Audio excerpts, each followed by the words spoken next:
Segunda carta de Pedro, capítulo 3, verso 8. Há, todavia, uma coisa, amados, que não deveis esquecer, que para o Senhor, um dia é como 1000 anos, e 1000 anos é como um. E como é que você ora pedindo para Deus te ajudar, se um dia para Deus é como 1000 anos, hein?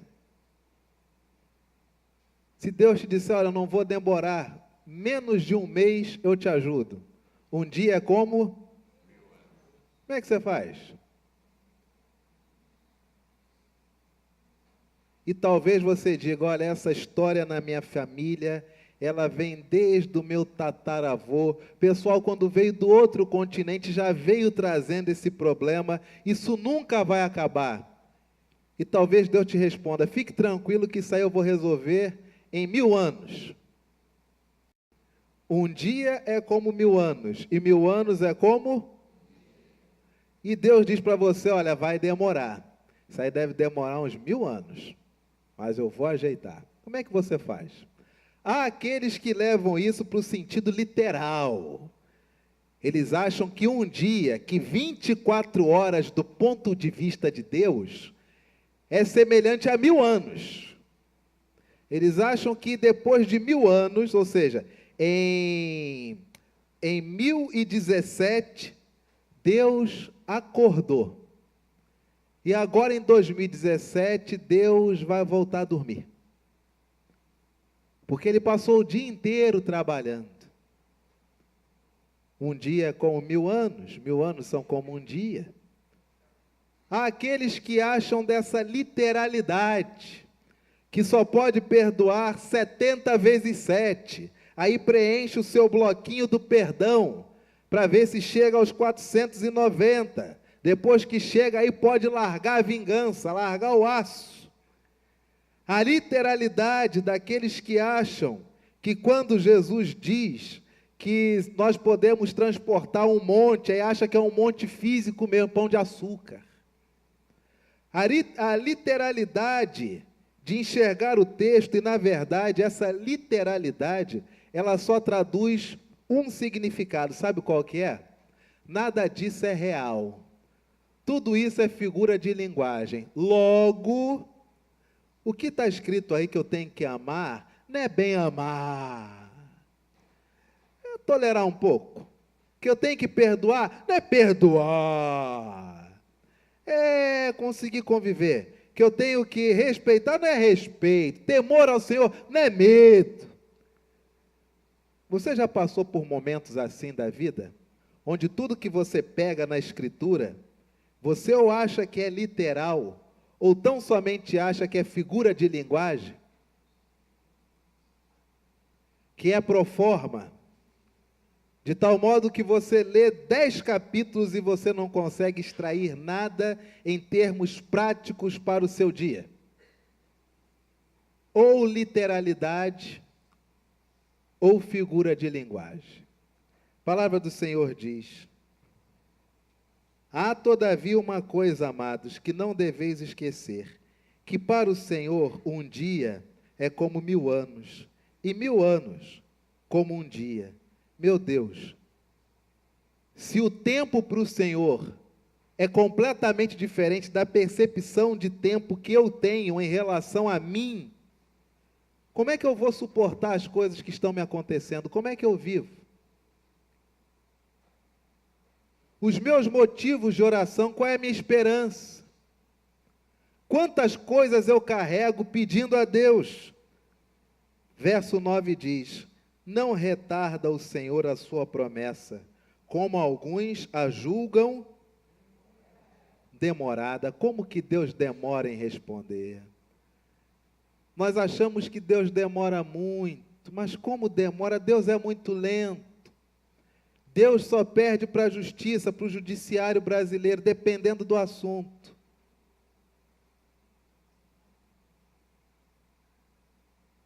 Você imagina um povo ficar prisioneiro, sendo escravo, 400 anos, que demora. Você imagina um garoto ser ungido, futuro rei sobre Israel, com 14, 15 anos, mas que demora. Até esse garoto virar homem vai demorar. Você imagina um Deus que para se oferecer em sacrifício em favor de todos, Ele só o fará quando for adulto.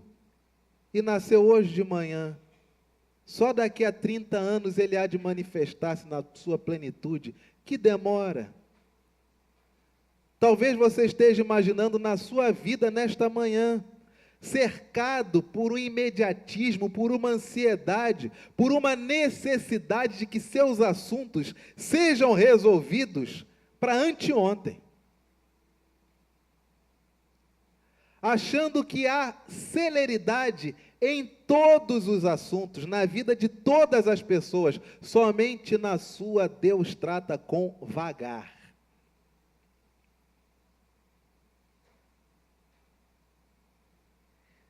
Não retarda o Senhor a sua, como alguns a julgam,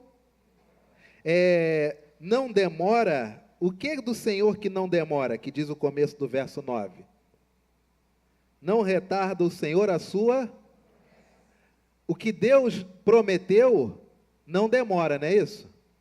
Sim ou não? Aquilo que Deus prometeu demora? Não.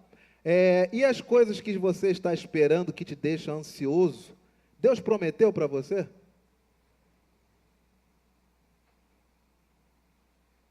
Foi Deus que te prometeu?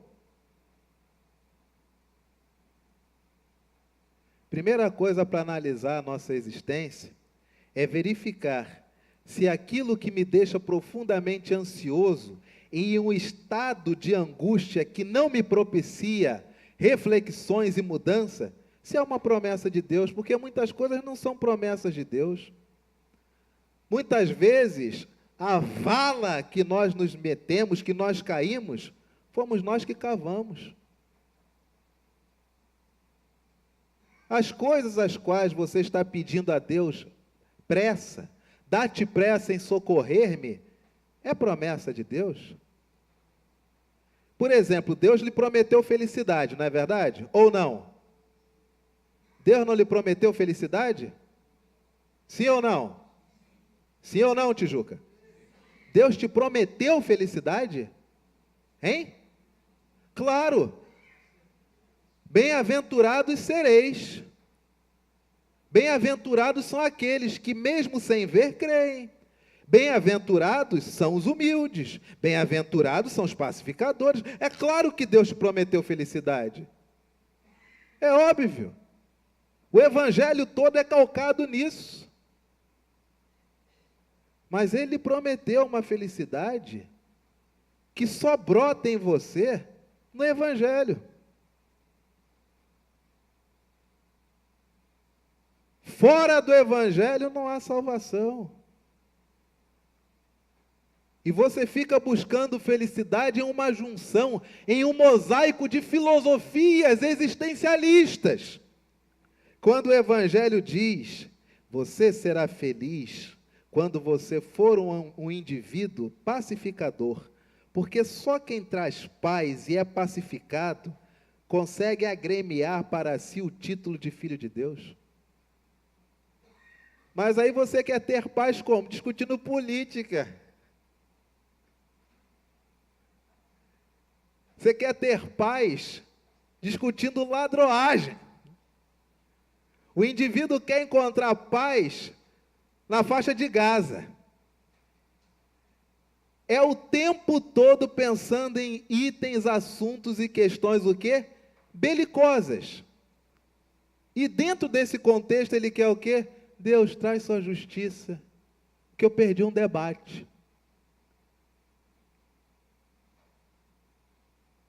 Deus não retarda aquilo que Ele prometeu, como alguns julgam as suas promessas, o seu tempo demorado. Pelo contrário, Deus é longânimo para conosco, Deus ainda é paciente conosco, não querendo que nenhum de nós morra ou pereça, senão que todos ganhem a sua casa própria, amém?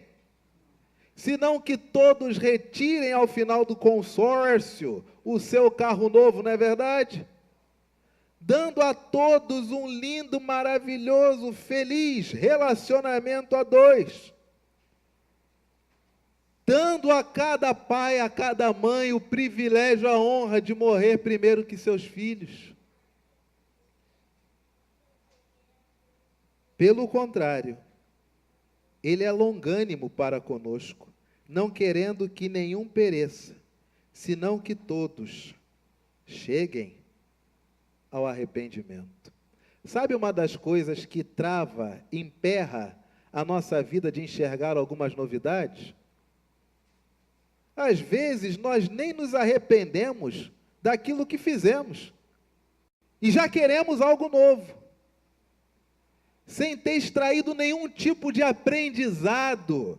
E este aprendizado não é o aprendizado que diz o seguinte: eu chego à conclusão que não posso confiar em ninguém. Eu chego à conclusão que, na verdade, as pessoas me injustiçam. Eu chego à conclusão que o país só tem corrupto. Não! Isso não são conclusões.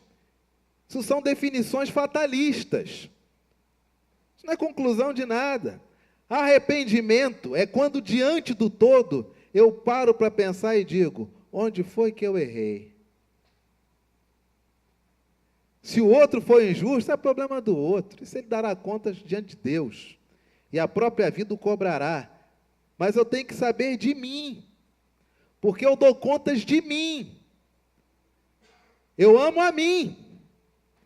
Eu tenho que perguntar, no meio de um processo que se findou, onde foi que eu errei? Alguma coisa eu devo ter errado. O que é que eu errei?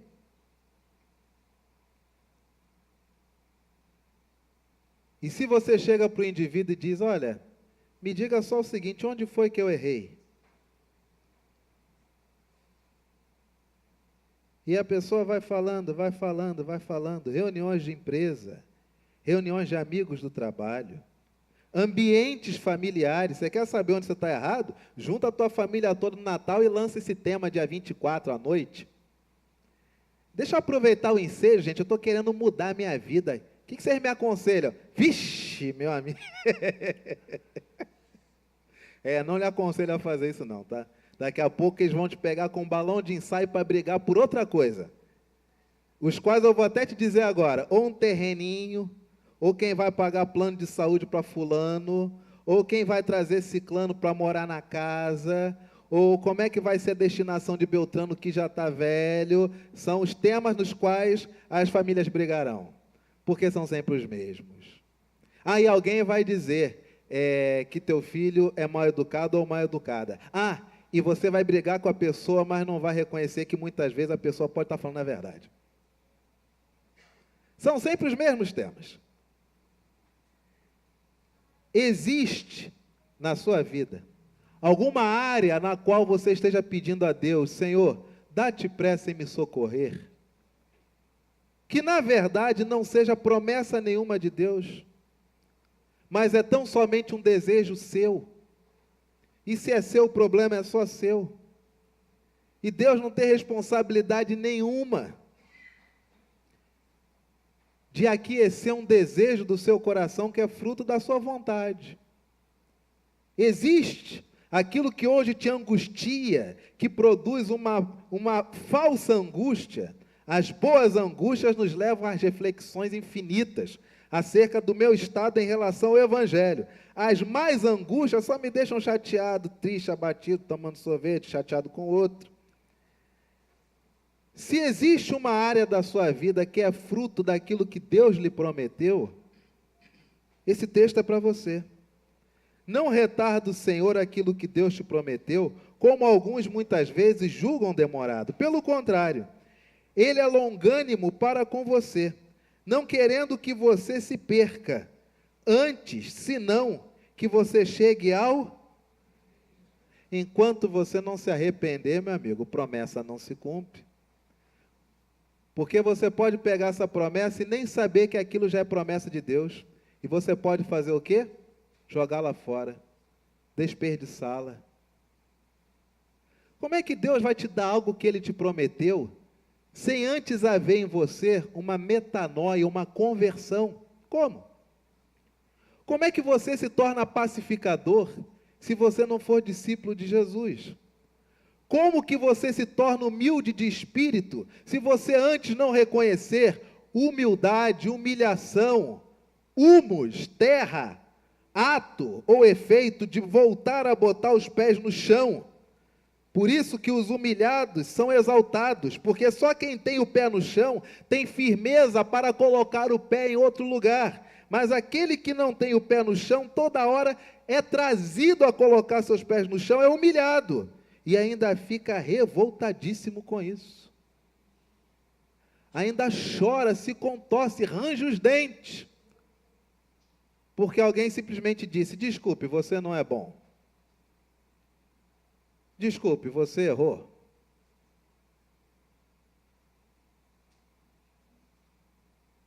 Como que você se tornará feliz no choro, se você não compreender, ao arrepender-se daquilo que te fez chorar, que este choro só é válido no reino, se o objetivo for receber consolo? Diferente do que acontece com muitas pessoas hoje em dia, que fazem do seu choro sequestro emocional, que fazem do seu choro discípulos. Dependendo do nível do meu choro, 4 pessoas tomam meu barulho. Dependendo da intensidade do meu choro, até acham que eu estou certo. Mas no Evangelho, o choro só traz felicidade se depois de arrependido, eu chorar com o objetivo de ser consolado. Aí eu fico feliz. Se não for assim, você se torna uma Maria carpideira ou um João carpideiro. Chora, chora, chora, chora, e está errado, errado, errado, errado. E o problema é teu, teu, teu, teu, teu. Não retarda o Senhor a sua promessa. Aquilo que Ele prometeu não é demorado. O que Ele não prometeu, meu amigo, Ele não tem compromisso nenhum em satisfazer. Como alguns a julgam demorada, pelo contrário, Ele é longânimo para com você, não querendo que você se perca, senão que você chegue a um arrependimento, a uma conversão, a uma mudança de mentalidade, a uma reorientação da consciência à luz do Evangelho. Virá, entretanto, como ladrão o dia do Senhor, no qual os céus passarão como estrepidoso estrondo, e os elementos se desfarão abrasados. Também a terra e as obras que nela existem serão atingidas. Haverá uma reconfiguração da existência. Para um Deus cujo momento magnânimo do arrependimento, o momento absoluto de finalmente haver paz, é uma reconfiguração de toda a existência. Visto que todas essas coisas hão de ser assim desfeitas, dever ser tais como os que vivem em santo procedimento e piedade, esperando e apressando a vinda do dia de Deus, por causa do qual os céus incendiados serão desfeitos, e os elementos abrasados se derreterão. Você consegue imaginar essa formatação da realidade? Toda a existência, todo o espaço-tempo vai ser reconfigurado.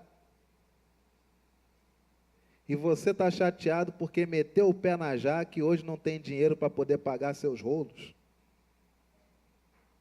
E acha que é Deus que tem que te bancar. Toda a existência vai ser reconfigurada. Você vai receber um novo corpo, haverá novo céu e nova terra.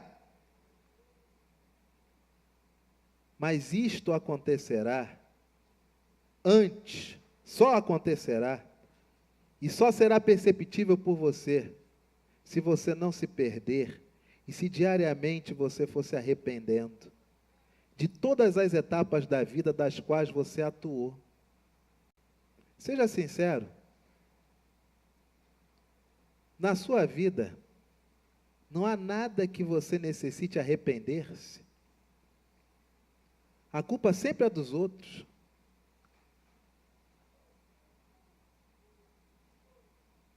Se você é o que é hoje, você só é o que você é hoje por causa do outro. Teu pai, tua mãe, teu tio, tua avó, teu avô. Experiência traumática. Nada, nada, nada é responsabilidade sua. Nada. Percebe por que as promessas não se cumprem? Deus não quer que você se perca. Só no Evangelho e se arrependendo é que você começa a receber as promessas do Pai, aquilo que Ele prometeu. Qual é a pregação do Batista, do João Batista? Ele era a voz daquele que estava clamando no deserto. Qual é o tema da pregação de João? Arrependam-se e convertam-se. Arrependam-se e sejam batizados, ou seja, façam uma profissão de fé pública do arrependimento, da reorientação da mentalidade. Ora, você há de concordar comigo que os tempos que nós estamos vivendo, nossa, são tempos loucos, não são? Doideira, que loucura, rapaz. Como o pessoal brinca, os professores de história no futuro vão ter que dedicar um semestre para falar, de 2014 a 2018. Será que vai aumentar de 9º ano, a gente vai ter que fazer um 10º ano, só para falar do início do século XXI? Que rolo! Mas nunca é assim. Sempre acaba sendo a visão que conseguiu ganhar do ponto de vista de que foram os melhores. Sempre vai ser assim. Desde o passado foi assim. Você hoje talvez diga que o momento que nós estamos vivendo é terrível, não é verdade? Mas eu digo a você, como eu tenho dito, desde que esses rolos todos começaram. Alguns ouvem, outros não. Quem sabe hoje ouve. Eita, meu Deus. Quem sabe hoje ouve. Que acabou de sair. Está saindo, passou. Quem sabe hoje ouve, que é o seguinte. Já foi muito pior. E o passado sempre será pior. Porque o próprio nome diz, ele é o quê? Passado. Quer ver um exemplo? Você consegue imaginar, a Igreja Católica tem quantos papas, hein? Quantos? Não, quantos papas tem na Igreja Católica? Um, não é isso, gente? Só pode ter um papa, não é verdade? Eles ficam lá, fazem aquela reunião, até que sobe a fumacinha, porque escolheram quantos? Um. Você consegue imaginar um mundo onde a Igreja Católica tivesse 3 papas? Que não se falam e cada um administra suas coisas do jeito que acha melhor? Consegue? Consegue imaginar? Mas na época de João era assim. Tinham 3 sumos sacerdotes. Olha o rolo. E ele, que era para ser o sumo sacerdote de direito, porque era da tribo de Arão por parte de pai, por parte de mãe, era filho do sacerdote Zacarias, ele é o sumo sacerdote de direito. Ele percebe que o ambiente religioso está todo corrompido. Tem 3 sumos sacerdotes. É um mando e desmando, é o pessoal comendo dinheiro na fonte. É todo mundo querendo ser religioso. O que João faz? Deus não está nesse lugar, não. Onde é que Deus está? Deus só pode estar onde não tem ninguém. Deus está no deserto. Aí ele vai morar no deserto. Porque somente sozinho ele consegue ouvir a voz de Deus. Por isso que João, ele traz a voz do que está clamando no deserto. Porque só em um ambiente fora desse ambiente é que o indivíduo, como João, consegue ter clareza de percepção do que Deus está dizendo. Você quer ter percepção do que Deus está dizendo? Aí o indivíduo quer ter percepção da voz de Deus nas redes sociais.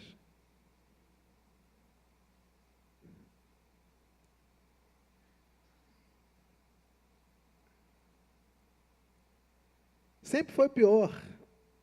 Por exemplo, dos atuais governadores que estão presos, pode escolher, tem um monte. Você consegue imaginar um mundo onde nós tivéssemos, por exemplo, uma epidemia de sarampo, ou poliomielite, ou piolho, e o governador desse a seguinte ordem: piolho, poliomielite, sarampo, na ignorância dele ou dela, isso aí dá em criança, mata todas as crianças de 2 anos para baixo, aí nós vamos estar livres disso.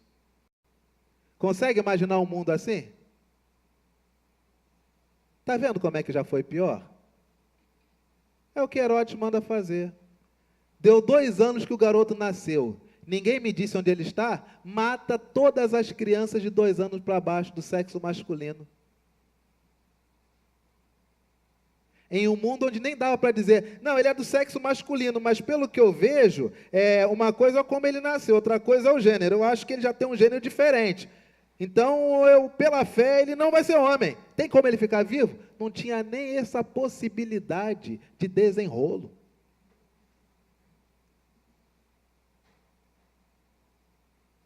Sempre foi pior. Em um mundo com 3 papas, 3 sumos sacerdotes, em um mundo onde os governadores tinham autoridade para mandar matar os teus filhos, tinham autoridade para vender sua mulher e seus filhos se você tivesse devendo IPTU. Neste mundo, qual é a pregação de João Batista? Todo mundo só olha para dentro. Só isso. Arrependam-se e sejam batizados, porque o reino está chegando. Só tem isso para falar. Porque é tão óbvio que se a sociedade não mudar primeiro, não tem como mudar nada. É o mais óbvio da face da terra. Mas aos colecionadores de tragédia, que a cada despacho ou desmando, eles choram, como criancinhas nas praças. O Evangelho já está todo escrito aqui, descrito certinho o que tem que fazer. Caos social, caos político, arrependam-se e convertam-se, porque está próximo o reino dos céus. Crise na sociedade, arrependam-se e convertam-se, porque está próximo o reino dos céus. Você consegue ouvir isso hoje? E consegue colocar isso em prática? É o que diz o Evangelho. Por isso que você anda tão estressado, acabado, arrebentado. Porque você está buscando felicidade e está chamando essa felicidade de justiça social em uma coisa que não foi feita para lhe dar isto e nunca lhe dará. Olha o que diz a palavra do Senhor. Quer ver? Verso de número 13, 14. Nós, porém, segundo a sua promessa, nós esperamos o quê? Novos céus e nova terra, nos quais habita o quê? Você acha que trocando peça, trocando software, você muda alguma coisa? Tem que formatar, meu amigo. Tem que formatar. Não é trocar software. A palavra do Senhor ainda diz, olha só isso, para nós encerrarmos. Por essa razão, pois, todos, por essa razão, pois, amados, esperando estas coisas, pode parar. No meio de tanto rolo, no meio de tantas coisas que nos acometem, onde eu acho que Deus demora em me atender, onde eu acho que o atendimento de Deus deve ser referente àquilo que o Evangelho só vai julgar como capricho, vontade humana que não é boa nem ruim, mas Deus não tem compromisso com isso. Onde aquilo que eu peço ao Senhor, em sendo promessa dele, Ele não retarda, porque Ele primeiro quer que eu não me perca, Ele quer que eu me arrependa. E aí Ele começa a dizer que esta realidade não nos dará paz, se antes ela não for totalmente formatada, reconfigurada. Não é trocando pessoas ou níveis que as coisas vão mudar, mas tem que haver uma nova realidade que só Deus pode fazer.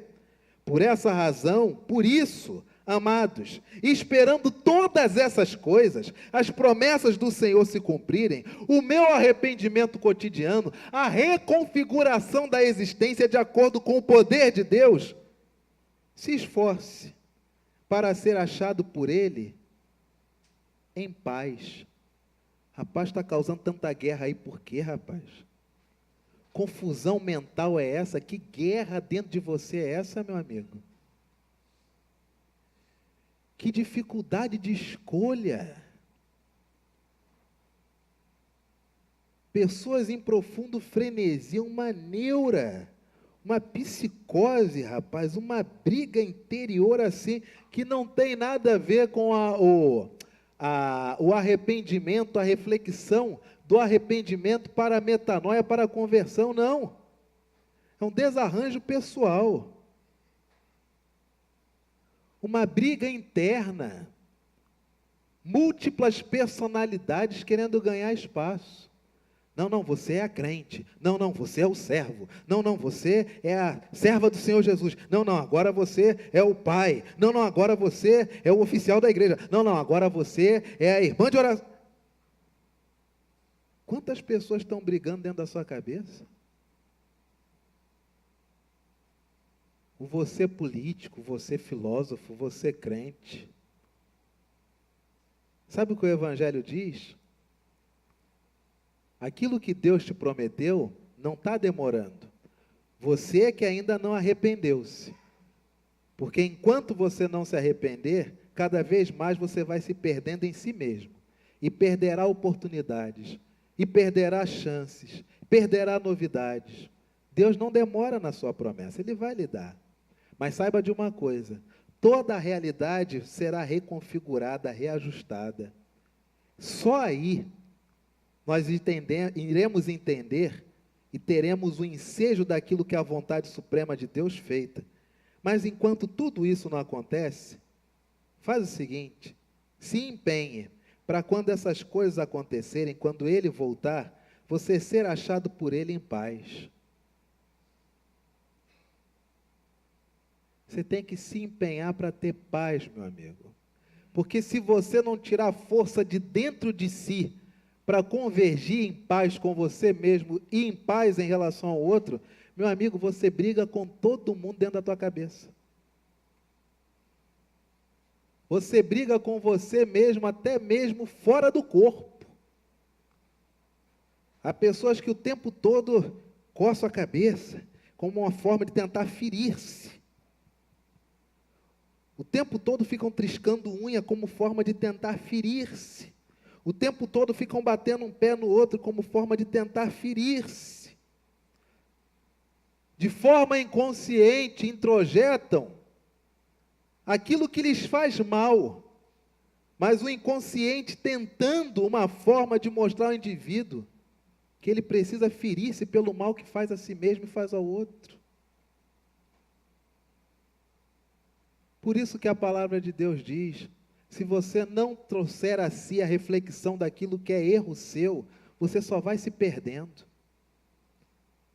E quanto mais você se perde, mais as promessas de Deus, mais a felicidade em ser manso, humilde, choro para ser consolado, pacificador, perseguido porque você só quer fazer o que é correto.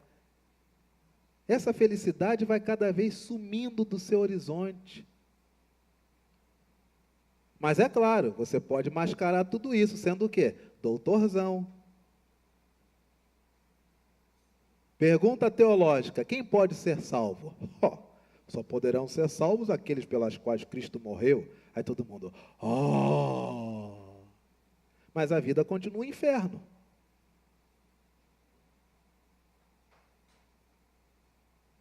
Os 5 solas, eles surgiram na década de 90. E a vida continua um caos. Você pode ser doutorzão. Você pode ser uma mega doutora. Só que o caos interior continuará dentro de ti. Porque a mente só se pacifica quando o Evangelho entra. E quando o indivíduo começa a perceber, eu errei. nisso eu vacilei, nisso aqui eu fui errado, me achava certo, mas à luz do Evangelho, a Bíblia, hoje é dia da Bíblia, a Bíblia é a nossa única regra de quê? De fé e quê? O Evangelho diz que eu errei.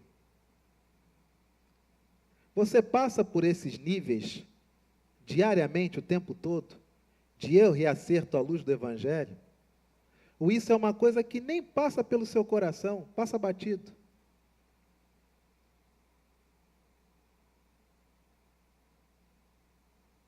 Percebe por que muitas vezes nós só vemos da vida o caos? Porque esse caos está todo aqui, ó. A palavra do Senhor diz: por esta razão, amados, esperando todas essas coisas acontecerem, se empenhe para ser achado por Ele em paz, sem nenhum tipo de erro, de pecado, e para ser achado por Ele de maneira irrepreensível. Se empenhe, porque não é fácil, mas não é impossível. Esses discursos fatalistas, nunca poderemos ser como Jesus. Sabe o que você está dizendo? Que Deus é mentiroso.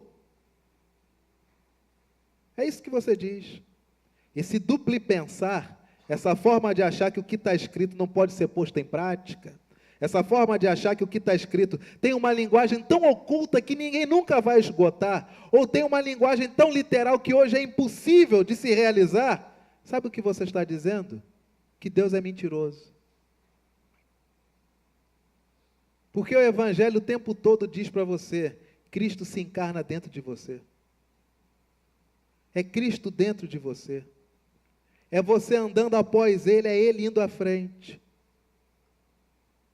Mas nós temos essa capacidade, esse duplo pensar. Eu amo a Deus, mas o que Deus diz é impossível de eu conseguir fazer. Deus manda eu ser assim, mas ao mesmo tempo eu penso, mas é impossível de eu ser assim. Esse é o caos que reina na nossa cabeça. Por isso o Evangelho diz: empenhai-vos por sede achados por Ele em paz, em pacificação. Meu Deus, o que aconteceu eu não tenho mais como alterar, mas eu posso não errar daqui para frente. A todos os que me fizeram mal, estão perdoados na tua cruz. E as sensações de vontade de fazer justiça do meu próprio jeito, com as minhas próprias mãos, serão pacificadas na tua cruz, todo dia que eu trouxer isto ao Senhor. E a minha mente vai se reconfigurando no Evangelho, tal como essa realidade se reconfigurará como um novo céu e nova terra. E quando Ele retorna, eu me encontro pacificado. O que aconteceu, aconteceu. O que vai acontecer, que depender de mim, será para o bem. Mas se aconteceu o mal, meu Deus, tenha misericórdia de mim, me ensine. Mas o tempo todo pacificado e pacificando a consciência. Você tem que se esforçar para pacificar a sua consciência. Por quê? Porque tudo faz você crer que só você tem a fórmula mágica da solução da sua vida. E a sua vida é o que ela está aí hoje. Você está satisfeito? Se você olha para a sua vida e diz: olha, minha vida está boa, mas posso melhorar. Bem-vindo ao Evangelho do Senhor Jesus. Pode melhorar? Claro. A gente tem que chegar até Cristo. Como diz a Escritura, Paulo sofrendo como se fossem dores de parto, até que Cristo fosse formado naquela igreja. Já teve essa experiência de, no meio do sofrimento, você sentir dores, os quais você não consegue elucidar que dores são essas? E você no Evangelho é aquela coisa, você diz: não, não é agonia, não, é como se doesse na alma, é como se doesse no corpo. Em um dado momento de pacificação, você diz: sabe o que é isso? Isso é Cristo se formando em mim, são dores de parto. Aquele perdão que você arranca do Evangelho e diz: está perdoado. E a minha alma se encontra pacificada. Ou da mesma forma quando você diz, fulano, me perdoe. E no meu pedido de perdão a minha alma já se encontra pacificada. Quando você corrige um filho, você diz, um dia você entenderá. Quando você tiver os seus, um dia você entenderá. E no seu choro por ter compreendido, minha alma se encontra pacificada. Como dói, é dor de parto, porque Cristo está se formando dentro de você. Amém, Tijuca? Louvado seja Deus. Nesse espírito, coloquemo-nos de pé.